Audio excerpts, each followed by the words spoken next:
jelas ya tadi Pak Quraisy juga menyatakan gitu, tapi orang masih menafsirkannya berbeda-beda. Apa mungkin karena bahasanya yang sangat mungkin ya Pak? Ya, itu sebabnya ada yang berkata begini, yang mempersulit Al-Quran itu pemahamannya ulama. Kalau kita baca Quran secara ini, itu jelas artinya. Nah, hanya nanti kejelasannya bisa bertingkat-tingkat. Saya akan beri Anda contoh.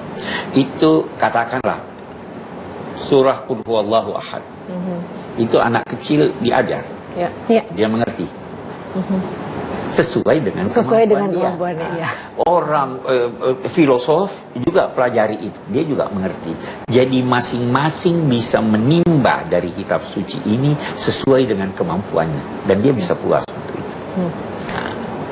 Ya kan, jadi dipermudah. Jangan beranggapan, saya akan beri contoh yang lain. Ada buku-buku populer.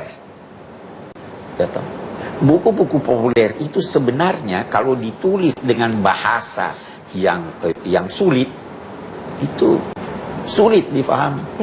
Tetapi dia menjadi populer karena dipaparkan, diuraikan dalam bahasa yang mudah. Nah, walaupun demikian, diperlukan latar belakang.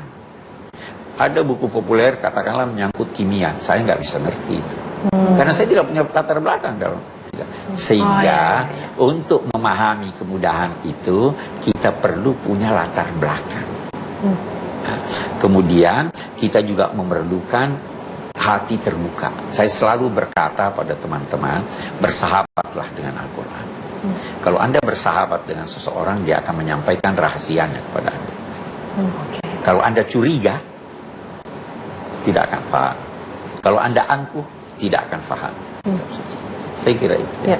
Tapi kalau boleh lanjut lagi sebentar, kira ada penasaran mengenai penafsiran Al-Quran itu tadi Pak Quraisy. Terkadang untuk satu ayat ya itu berbedanya itu jauh gitu ya. Sementara kan pasti kebenaran itu hanya ada satu yang jelas gitu. Bagus. Nah itu bagaimana gitu? Bagaimana yang kita mana? tahu? Iya. Kita masih belajar juga kan Pak? Iya betul. Tetapi betapapun satu kalimat memang kemungkinan ditafsirkan dengan penafsiran yang berbeda-beda. Kalau saya berkata begini, sering saya beri contoh. Saya belum makan, apa artinya? Lapar, bagus. Ada arti yang lain? Saya mau makan. Saya mau makan. Ya. Ada arti yang lain? Saya masih kenyang. Bisa tahu? Ada arti yang lain? Saya lemes. Ada arti yang lain? Jangan habiskan makanan itu. Ya. Bermacam-macam. Semua itu mengandung kemungkinan benar, ya kan? Yang tahu persis maksudnya saya yang mengucapkannya. Maksudnya Allah ya dalam Al-Quran. Dalam Al-Quran Allah. Jadi penafsiran kita itu relatif. Karena itu dicontohkan Allah Subhanahu wa Ta'ala tidak bertanya dalam rincian agama 5 tambah 5 berapa? Berapa 5 tambah 5? 10. Ada kemungkinan lain? Tidak ada. Yang Allah tanyakan 10 itu berapa tambah berapa? Banyak kemungkinannya. Banyak kemungkinan. Jadi kalau Anda pilih ini, pilih ini, pilih ini, yang semuanya kemungkinan benar, semua benar, tidak usah bertengkar.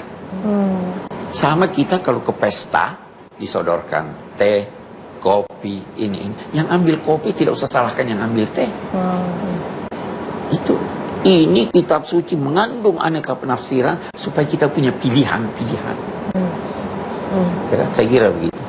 Ya, baik, menarik ya Mit ya. Ya, menarik sekali. Dan kita masih ada satu segmen lagi Pak Quraisy untuk nanti juga Bapak bisa berikan kesimpulan. Jadi untuk Anda pemirsa di rumah tetap bersama kami di Tafsir Al-Misbah, jangan kemana-mana.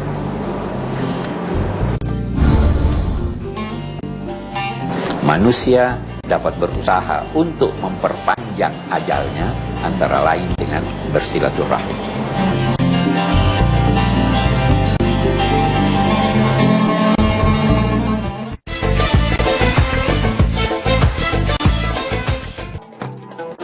Ya baik pemirsa, kita sudah berada di akhir segmen dari Tafsir Al-Misbah. Tadi kita juga sudah melakukan diskusi yang sangat menarik ya Mit ya. Dan sebenarnya mungkin masih banyak sekali yang pengen ditanyakan oleh Syekh kita. Tapi saya akan berikan kesempatan kepada Pak Quraisy untuk memberikan kesimpulan atas apa yang sudah disampaikan tadi Pak Quraisy. Persilakan. Baik, kesimpulan kita yang pertama, orang-orang kafir dalam aneka pengertian yang tadi kita jelaskan, suatu ketika akan menyesal akibat keengganan mereka beriman dan taat kepada Tuhan. Bisa jadi itu di dunia, bisa jadi juga, atau yang pasti di akhirat. Oke. Yang kedua, waktu yang ditetapkan Allah untuk masyarakat suatu negeri dimaksudkan dengan menetapkan waktu itu agar mereka menggunakannya untuk beramal, dan atas dasar amal mereka ditentukan kesudahan mereka. Dalam arti, bila mereka beriman dan beramal saleh dan berlaku adil, maka Allah akan memperpanjang eksistensinya. Sebaliknya, kalau mereka berlaku zalim, itu dipercepat ke wujudnya.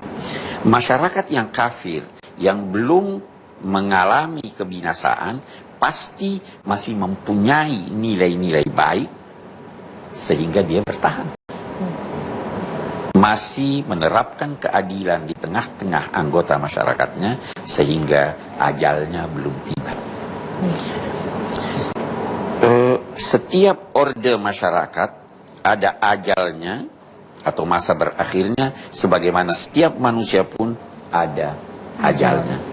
Manusia dapat berusaha untuk memperpanjang ajalnya, antara lain dengan bersilaturahim. Al-Quran dipelihara dari kesalahan dan pemalsuan, penambahan atau pengurangan, karena Allah menjamin memelihara kitab suci ini dengan melibatkan antara lain upaya kaum muslimin. Oke. Yang terakhir, sebagaimana Al-Quran berbeda dengan kitab suci terdahulu dari segi pemeliharaan otensitasnya. Allah tidak menjamin kitab dulu itu bahwa akan terjamin. Yang dijaminnya hanya Al-Quran. Mengapa? Karena Al-Quran adalah kitab sucinya yang terakhir, sedang kitab suci yang sebelumnya bukan itu yang terakhir. Saya kira itu. Ya, itu kesimpulannya. Tapi kita masih ada waktu. Sepertinya mungkin Mita ada yang ingin tanyakan lagi. Atau saya boleh bertanya? Silakan. Kita masih ada waktu, Pak Quraisy. Ya. Mungkin yang ingin saya tanyakan ini di ayat yang keempat mengenai pembinasaan suatu negeri oleh Allah. Saya banyak membaca di Al-Quran itu berulang kali ya diceritakan sejarah mengenai kaum-kaum yang dibinasakan oleh Allah. Kaum Samud, kaum Nabi Lut, kaum Nabi Nuh ya. Dimatikan begitu ya Pak Quraisy karena keingkarannya begitu. Apakah misalkan yang terjadi suatu bencana di suatu daerah gitu ya, kemudian banyak yang meninggal, apakah itu termasuk seperti yang dimaksudkan dalam ayat ini? Oke, bagus. Satu hal, umat-umat terdahulu ada yang dibinasakan secara total. Ya. Umat Nabi Muhammad tidak dibinasakan secara total. Yang dibinasakan itu kelompok tertentu yang ingkar pada Allah. Nah, kita lihat. Yang dibinasakan ini bisa dibinasakan karena dia bersalah. Akibat kesalahannya. Banjir itu bisa jadi karena kesalahan sendiri. Ya. Bisa jadi dibinasakan walaupun dia taat, tetapi Allah menguji dia, menguji keluarganya. Itu ada ayat, Allah menciptakan mati dan hidup untuk menguji kamu. Allah menciptakan kematian keluarga untuk menguji kita sabar menghadapinya atau tidak. Allah menciptakan kehidupan lahir anak untuk menguji kita, apa kita bisa mendidiknya dengan baik atau tidak. Jadi ujian dari Tuhan, bukan karena kesalahan.